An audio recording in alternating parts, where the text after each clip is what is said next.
Bonjour à tous et bienvenue dans cette initiation à la programmation en Python. Dans cette série de vidéos, vous allez apprendre à programmer avec le langage de programmation Python. Ces vidéos ne nécessitent aucun prérequis. Nous allons partir de zéro.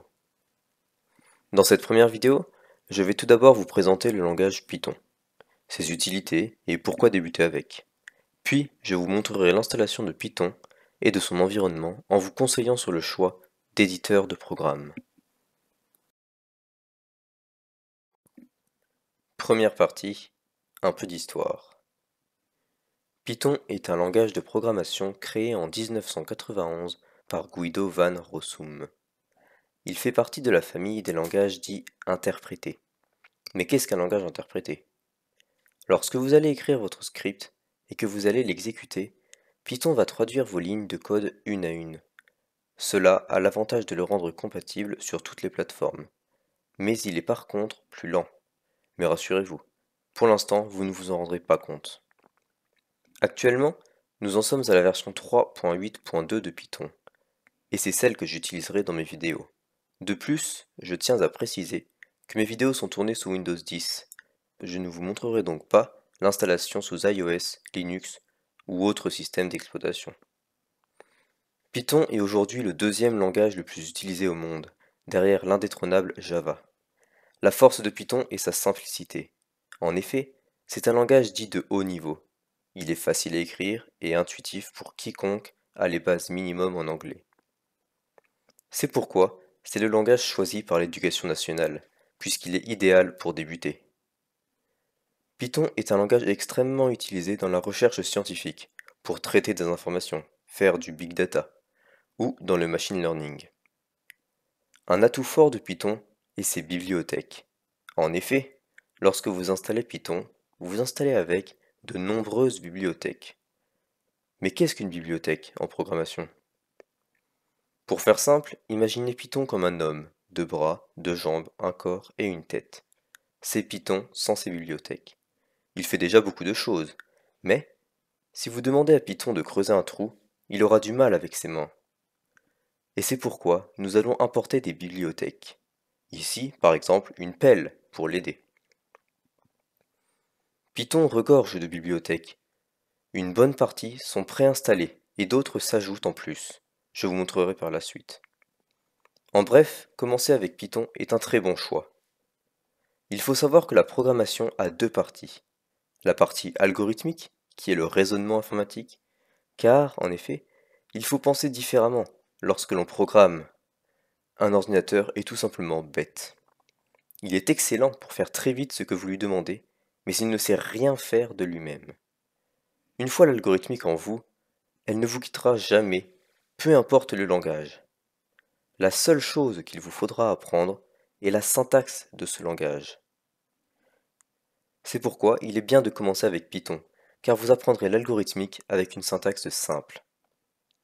Assez parlé, passons à la deuxième partie. Deuxième partie, l'installation de Python. Comme je vous l'ai dit, nous allons travailler sur Python 3.8.2, qui est, à l'heure où je fais cette vidéo, la version la plus récente. Installer Python est très simple. Tapez sur votre moteur de recherche favori Python 3.8. Cliquez sur le premier lien qui correspond à python.org, le site officiel de Python. Rendez-vous dans la rubrique téléchargement, puis toutes les versions. Cliquez sur le lien de votre système d'exploitation, ici Windows. Descendez un peu dans la page et cliquez sur Télécharger le programme d'installation de Windows x86. Le téléchargement devrait débuter. Une fois celui-ci fini, lancez l'exécutable. Attention, pour faciliter les choses plus tard, une fois l'exécutable lancé, cochez la case du bas Add Python to the path. Puis faites une installation normale. Une fois l'installation terminée, vous pouvez fermer la fenêtre. Félicitations, vous avez maintenant Python sur votre ordinateur. Vous ne me croyez pas? Tapez Python dans votre barre Windows et cliquez sur Python 3.8. Horreur!